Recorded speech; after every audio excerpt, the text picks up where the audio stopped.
Bom dia, pessoal! Estamos começando mais um episódio do podcast da Loléria e para quem não me conhece, eu sou o Caio e eu tenho sentido a necessidade da gente tornar esse ambiente mais familiar, realmente provocar um senso de comunidade aqui, afinal, tem gente que tá todo dia acordando e acompanhando o podcast, então eu sei que nós já somos uma família por aqui, então eu quero que a nossa conversa seja cada vez mais despojada, sem perder a proposta de ser um tempo informativo, sério e com notícias relevantes, mas ao mesmo tempo trazendo um pouco desse lugar de família pra gente. Pessoal, pra quem não sabe, eu sou do Rio de Janeiro, pelo sotaque dá pra perceber que eu sou carioca e há pouco tempo eu tô morando aqui em São Paulo e começou a chegar aquela temporada do frio por aqui. Eu não sei quem aqui é de São Paulo, capital, quem mora próximo, quem já tá acostumado com esse frio, mas deixa eu dizer uma coisa pra vocês, já estou desesperado procurando por novas peças de roupa, casaco, calça, porque lá no Rio de Janeiro, pessoal, a gente não sofre com esse frio que a gente sofre aqui. Então me ajuda aí, me dá dica de onde eu posso comprar roupas boas pro frio,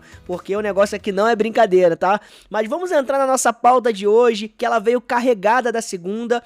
3 decisões, 3 áreas distintas e para quem acompanha o podcast, uma continuação importante. A primeira é da 6ª turma do TST, mas atenção, tema 26 do incidente de recursos repetitivos. Justiça do Trabalho é competente para julgar incidentes de desconsideração de personalidade jurídica em empresa em recuperação judicial com nuances importantes. A segunda é da 2ª turma do STJ, princípio da fungibilidade recursal, casos de 2 bilhões e 900 milhões de reais que envolve o setor sucroalcooleiro contra a União. E a terceira é o STF, que reconheceu repercussão geral para decidir se o recolhimento domiciliar noturno pode ser abatido da pena. Tema gigante para criminalista. E a análise de hoje é da Isabel Vieira no portal Loléria. Limites jurídicos do voto do credor em recuperação judicial. Conversa direto com a notícia 1. Então, pessoal, corre aí para pegar aquele café. Pode ser o expresso, pode ser o da cafeteira, pode ser o coado e até mesmo aquele do copinho americano que você passou correndo em alguma padaria. O importante, gente, é você marcar presença aqui e receber o melhor da informação jurídica diretamente nos seus ouvidos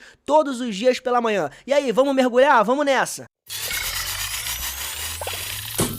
E o primeiro bloco é numa área que tem meu coração. Para quem não sabe, eu também cursei Direito e a minha primeira área que eu atuei foi na Justiça do Trabalho. Eu me lembro que ainda como estagiário passava tardes infinitas nos corredores do Tribunal do Trabalho no Rio de Janeiro, na Rua Gomes Freire, na Lavradio. Fiz muitos amigos, muitos colegas, aprendi muito e fiquei muitos anos nessa vida de corredores de tribunal trabalhando como preposto. Então, quando eu abro a pauta aqui sobre Justiça do Trabalho, Direito do Trabalho, isso faz com que eu volte lá no passado. Então, se você é acadêmico e você tá aqui ouvindo o podcast hoje, se apresenta aí nos comentários e diz pra mim se direito do trabalho é uma pauta, é uma área que mexe com o teu coração. Porque se é você esse, ou se você é advogado trabalhista e tá aqui ouvindo esse podcast, preste atenção que essas informações agora são importantes pra você, que atua também com recuperação judicial, defende sócios de empresa em crise ou litiga contra patrimônio pessoal de administrador. Isso aqui, ó, é pra você. Tribunal Pleno do TST, tema 26 do incidente de recursos repetitivos, processos paradigmas. Olha só que interessante o que diz aqui. A gente está falando da decisão de 8 de maio de 2026 por unanimidade. O acórdão acaba de ser disponibilizado. A controvérsia. Em 2020, a Lei 14.112 alterou a Lei de Falências e Recuperação Judicial. Entre as mudanças, inseriu o artigo 82-A, parágrafo único, dizendo que a desconsideração de personalidade jurídica de empresa em falência ou recuperação cabe ao juízo recuperacional. Algumas turmas do TST passaram a interpretar isso como exclusão da competência da Justiça do Trabalho. Outras turmas mantiveram o entendimento de que o JT continua competente. Tá, isso aí foi o que aconteceu, pessoal. Agora, o que você deveria estar pensando? A tese do Pleno tem 2 pernas e a primeira é a seguinte: a Justiça do Trabalho é competente para processar e julgar o incidente de desconsideração de personalidade jurídica, mesmo em casos de empresas em recuperação judicial. Não houve revogação dessa competência pela Lei 14.112.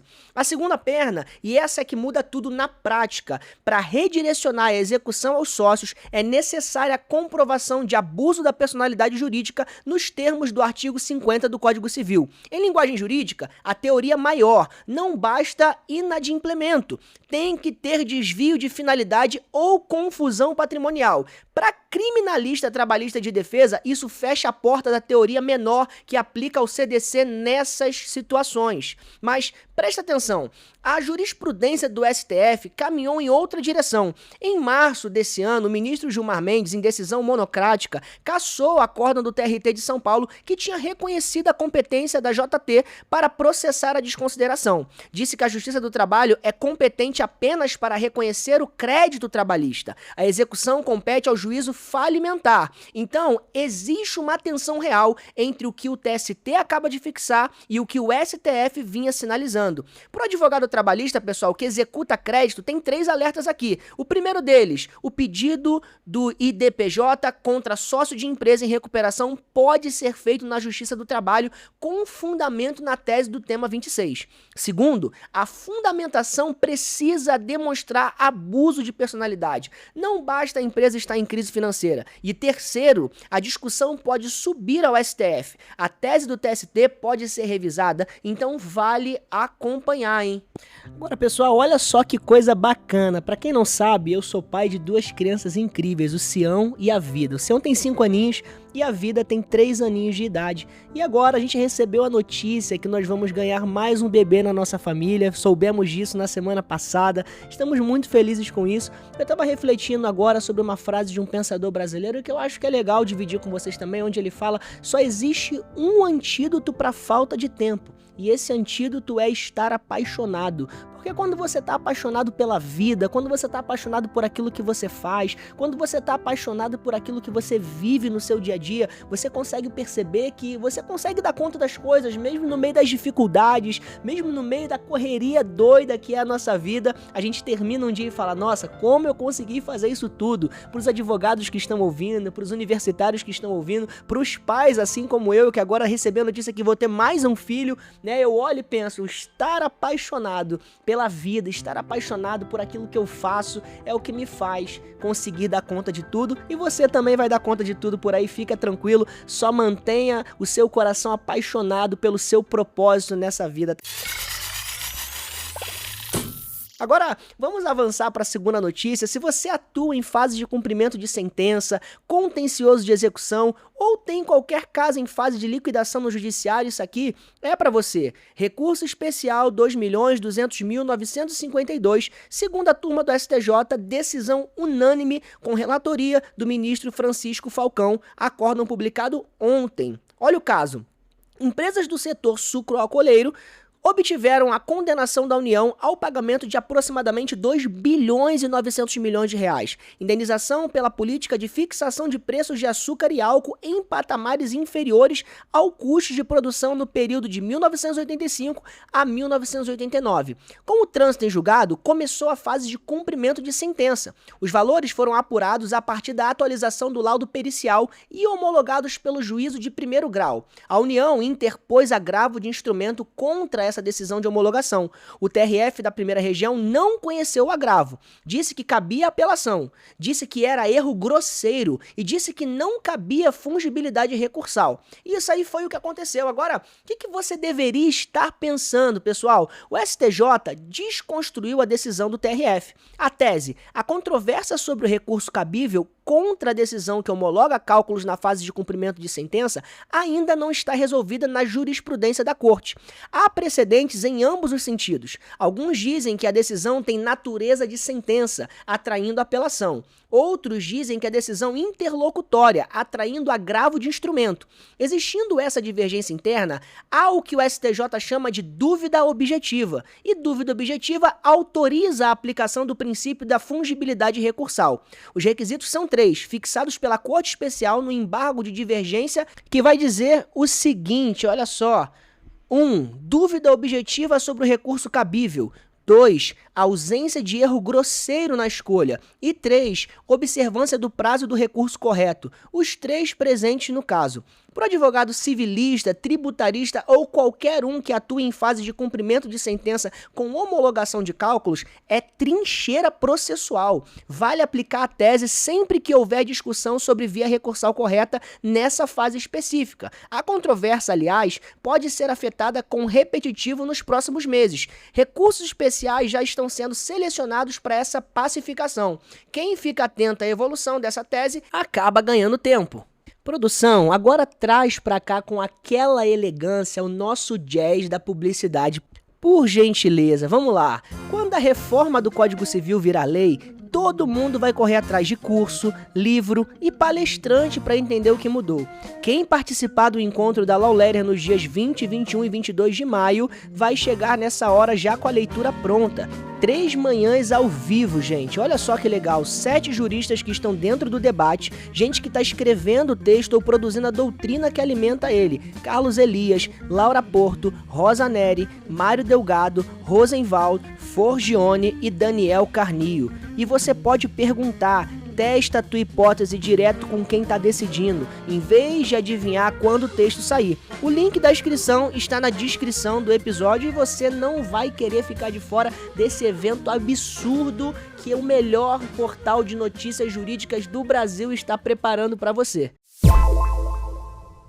Agora eu vou convidar para sentar na mesa comigo você que atua em direito penal, execução penal ou defende cliente em medida cautelar. Isso aqui, ó, presta atenção, conversa pra gente, tá? Vamos lá. O STF reconheceu repercussão geral no tema 1454, recurso extraordinário 1.598.180, decisão tomada pelo plenário virtual. A controvérsia, vamos lá. O artigo 42 do Código Penal autoriza a detração da pena. O tempo de prisão provisória é descontado da pena imposta. A pergunta é se a mesma regra vale para outra medida cautelar, o recolhimento domiciliar noturno, quando o réu, durante o processo, é obrigado a ficar em casa à noite e nos finais de semana. Esse tempo deve ser descontado da pena se ele for condenado depois? Isso aí é o que aconteceu. Agora, vamos mergulhar para ver o que você deveria estar pensando. O caso veio do Tribunal de Justiça de Santa Catarina, que admitiu a detração de mais de 5 anos de recolhimento noturno em execução penal.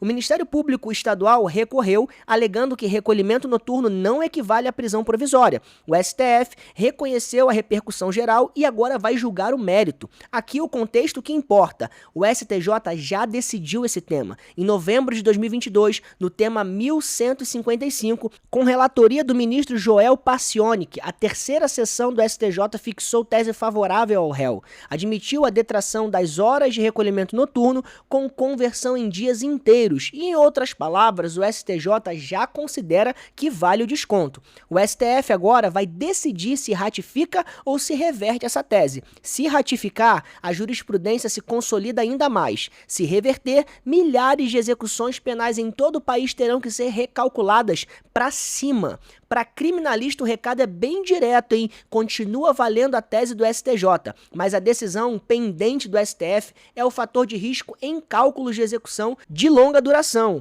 Vale antecipar a discussão nos processos em andamento, requerendo a detração com base no tema 1155 do STJ e monitorar o julgamento do STF. Agora, vamos para a análise do dia, gente, porque esse tema aqui, essa pauta é muito bacana, porque é um momento onde a gente traz protagonismo para gente que acredita no nosso projeto, para gente que apoia a nossa newsletter, que são os nossos apoiadores no Lawleria Insights. E hoje a gente tem a honra de trazer a análise do dia da Isabel Vieira, advogada com mais de 13 anos de experiência em direito empresarial e especialização em recuperação de empresas e falências, aluna da Escola de Formação em Advocacia Empresarial, e a coluna dela tá sensacional. E aqui o tema dialoga em sequência com a notícia 1. Lá no tema 26 do TST, a gente comentou os limites do credor para cobrar sócio em recuperação judicial. Agora, a Isabel olha para outra ponta da mesma dinâmica, os limites do voto do credor dentro da Assembleia que decide o plano de recuperação. E vamos para o caso analisado pela Isabel. Juízo empresarial de Ponta Grossa, no Paraná, processo de recuperação judicial de produtor rural. Olha a história. O plano de recuperação foi amplamente negociado, sofreu várias modificações ao longo do processo e incorporou expressamente exigências do principal credor, uma classe com garantia real. Mesmo assim, esse credor votou contra o plano na hora da Assembleia. Como ele detinha posição dominante na classe, o voto contrário foi suficiente para inviabilizar a aprovação. O juízo de primeiro grau examinou o contexto, reconheceu a abusividade do voto e declarou sua nulidade. Permitiu que a deliberação coletiva, que tinha aprovado o plano das demais classes, prevalecesse. E aqui a Isabel constrói o argumento mais relevante.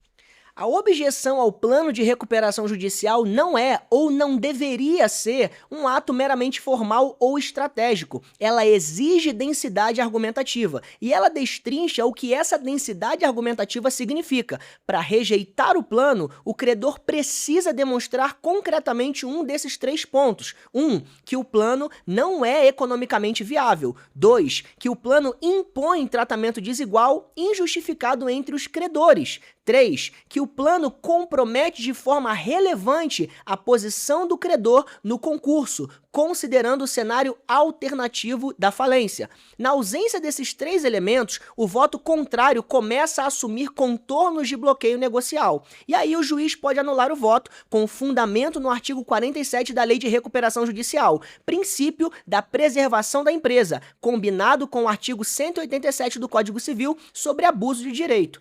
Para a advocacia de devedor em recuperação, 3 aplicações práticas. A primeira, documentar exaustivamente as concessões feitas durante a negociação.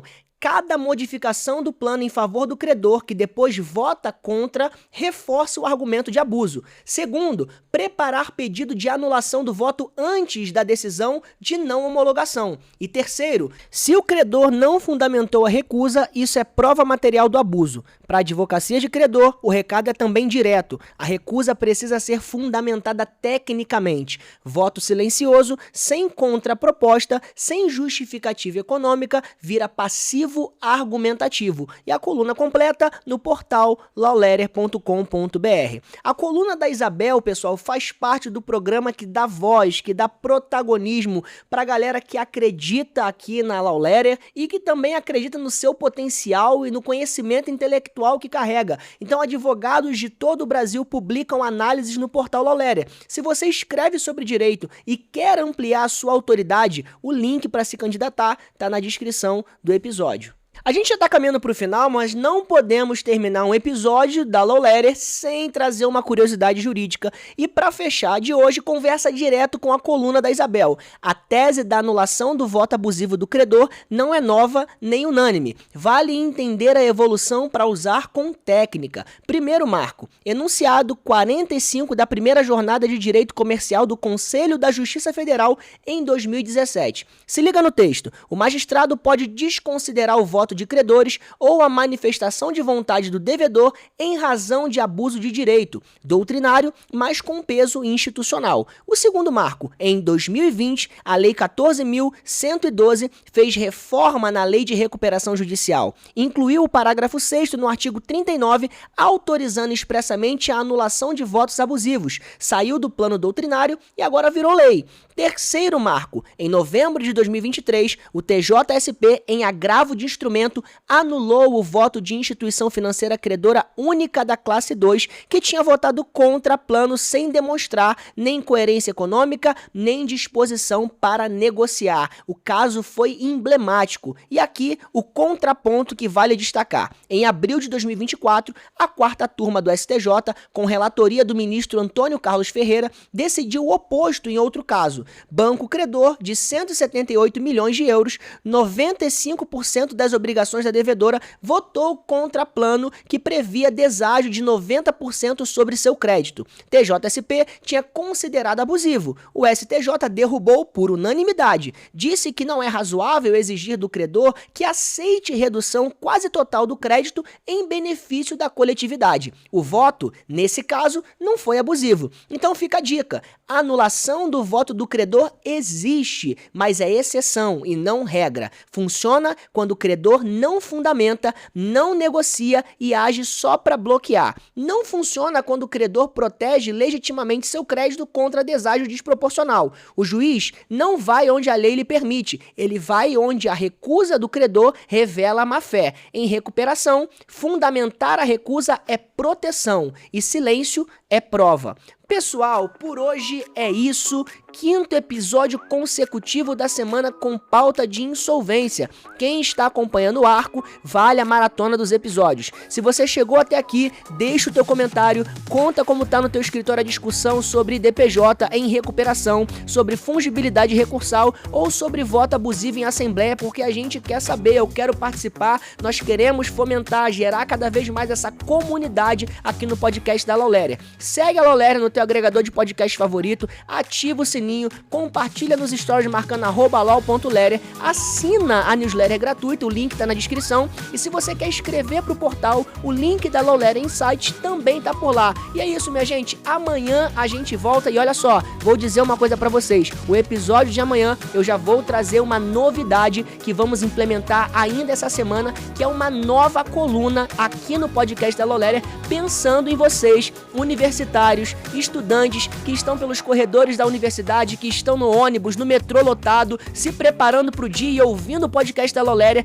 Eu tenho notado vocês por aqui e preparei um quadro especial para os universitários que estão a caminho de uma vida como operadores de direito. Então se preparem que amanhã eu trago novidade. Pessoal, um beijo, um forte abraço e até mais.